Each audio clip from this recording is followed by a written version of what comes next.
tous aujourd'hui.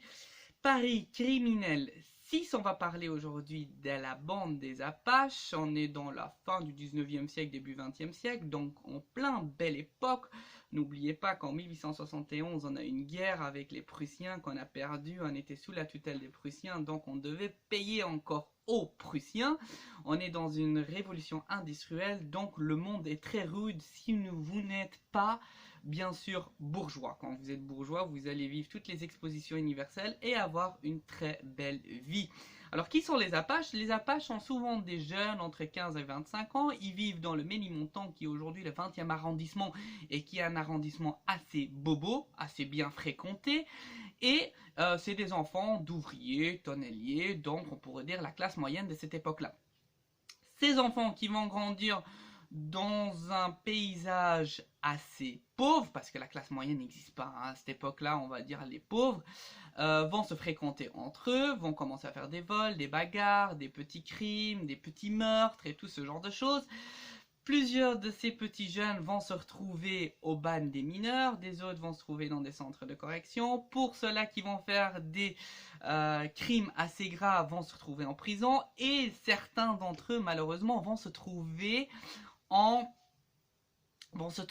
dans l'armée, et dans l'armée malheureusement ils vont être envoyés dans les colonies en Afrique. On va les appeler les têtes brûlées, et quand ils ressortent de là et reviennent en France, je peux vous garantir que c'est des gars qui sont très durs.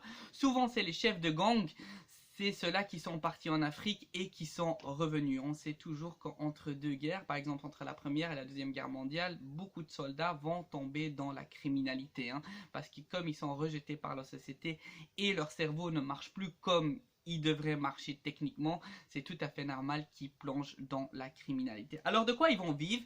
Comme je vous ai dit, il y aura des vols, il y aura des meurtres, et il y aura quand même pas mal de souteneurs. Alors qu'est-ce que c'est un souteneur? Un souteneur n'est pas un proxénète. Le proxénète, c'est un gars qui travaille pour un réseau, donc pour plusieurs filles. Un souteneur, c'est un peu différent. Lui, il va avoir une ou deux filles et il va vivre avec ses filles. Parfois, il est même marié avec une de ses deux filles. Donc, du coup, il est très proche. Qu'est-ce qu'il fait, le souteneur? Il va protéger la fille légère, qui est, on peut dire, assez vulnérable, et donc va lui donner la protection bien sûr, en contrepartie pour une rançon. Donc du coup, il faut savoir que ces filles-là, ces filles légères, ramassaient quand même 2-3 coups, parce que comme je vous ai dit, les souteneurs n'étaient pas des anges, et ces filles légères n'étaient pas d'anges non plus, hein.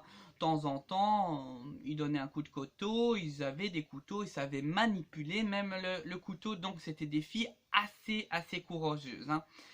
Alors, il faut savoir que ces Apaches, c'est pas toujours la bagarre et c'est pas toujours la criminalité, hein. On fait aussi autre chose, on aime bien jouer aux cartes, on aime bien fréquenter les théâtres, on aime bien jouer la manie, et surtout, ce qu'on aime le plus, c'est la danse, hein, les musettes, les bals. Il y a quelques bals qui se trouvent à Ménilmontant, mais les plus grands bals et les plus connus sont bien sûr dans le quartier de Montmartre. On peut toujours voir des traces des Apaches, parce qu'à Montmartre, c'est pas toujours la vie en rose, on va dire ça comme ça, surtout sur le quartier Blanche. C'était là où ils fréquentaient souvent la place Blanche. Ils fréquentaient aussi souvent la rue de l'Épique, la rue d'Abbesse, que la plupart de vous qui sont de Paris la connaissent.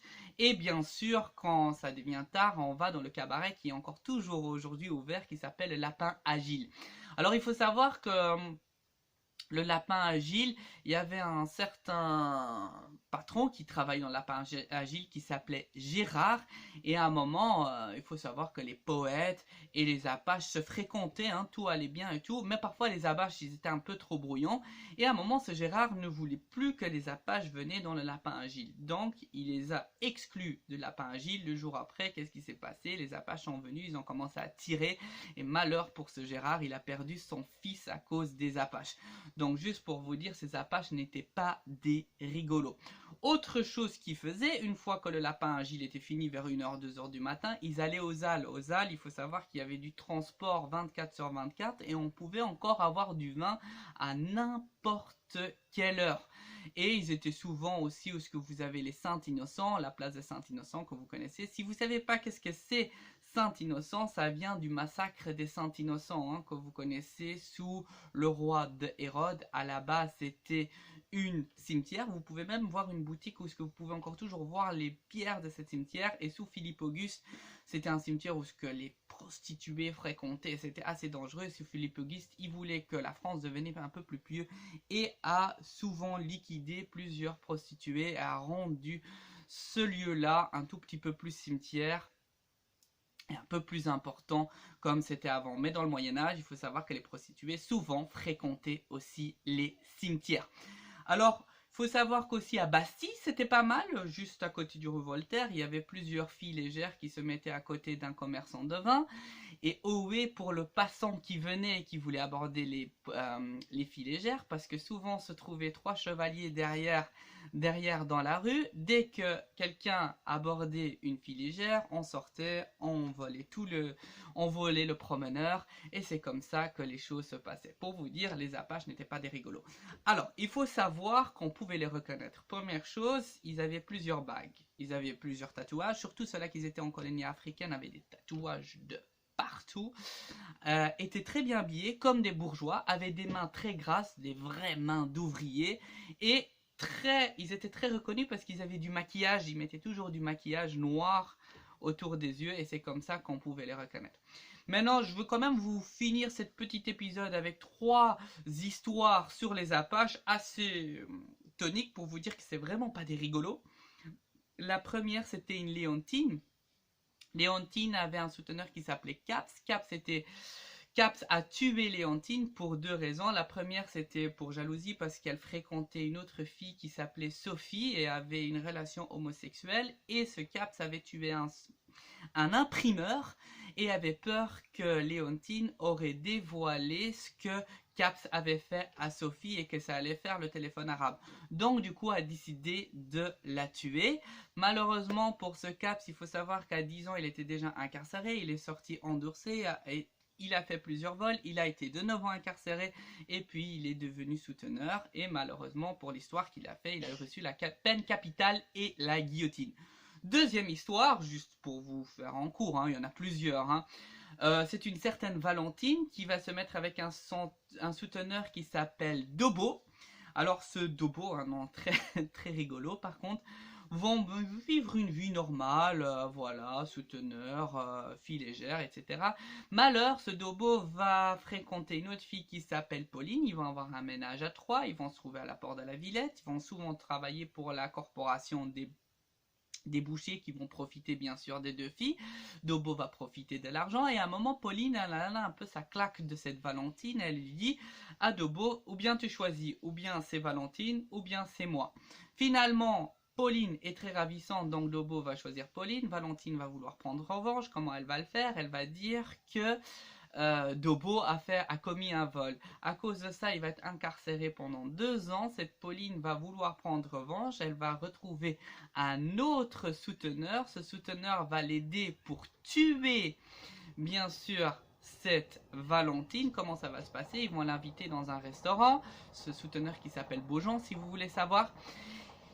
Ils vont l'inviter dans le restaurant. Finalement, ils vont le tuer près de Clichy. Cette Valentine va être tuée. Et qu'est-ce qui va se passer? Cette Pauline va avoir des travaux forcés jusqu'à la fin de sa vie. Et ce Beaujean va avoir bien sûr la peine capitale. Vous voyez comment les histoires tournent vraiment dans la débandade complète, hein. Et dernière petite histoire, ça s'est arrivé à Montmartre. 2 policiers étaient en train de faire la ronde, en train de regarder ce qui se passe. Là, ils vont voir un des Apaches, vont l'attraper, vont vouloir l'amener au commissariat. Malheur, un des complices de cette personne qui s'est fait attraper va tirer une balle dans le dos d'un des policiers. Ce policier va mourir sur le coup. Encore une fois, je vous explique ça pour vous dire que ces Apaches n'étaient pas des rigolos. Voilà, Paris Criminel 6 est fini. Juste pour vous dire quand on a la fin des Apaches, tout simplement, pendant la Première Guerre mondiale, parce que les Apaches souvent vont être recrutés dans l'armée. Et une fois la guerre mondiale finie, il n'y a plus d'Apaches. Voilà, j'espère que vous avez adhéré. Fin de Paris Criminel 6. Prochaine vidéo sera encore toujours sur les Apaches, une histoire que je voulais vous raconter sur les casques d'or. N'oubliez pas de mettre un petit pouce vers le haut et à la prochaine.